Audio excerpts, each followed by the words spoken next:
Dahil holiday ang May 1st, we decided to join Ultramarathon.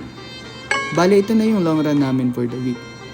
The race started at Picnic Grove Tagaytay all the way to Plaza Rojas in Nasugbu. Total distance, matinding init ng 50 kilometers. Ang daming participants and everyone looked so ready na handa silang masaktan. And hindi nga ako nagkamali. Totoo ngang masakit siya. Thank you, Flashpoint. Dumating on time. During the briefing, the race director instructed us to run in single file for our safety. Kaya ang game plan, ako ang lead runner habang si Miss Angie naman is right on my back the whole time. Super thankful sa support crew namin.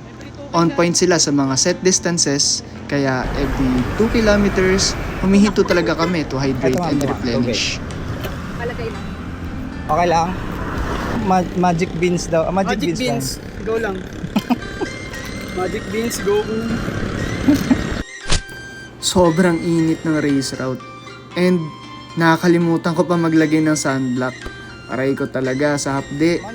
Overall, we really enjoyed the race kahit hindi vibing yung init ng panahon. So, congratulations to all participants and finishers ng P2N Ultramarathon.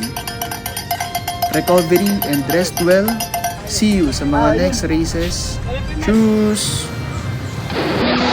Matatapos ba tayo ng bago mag-alas 10? Oo. Yun. 9 o'clock. 9. Kaya doon, anong Kaya. gusto mong oras ng tapos? 9:30. 9:30.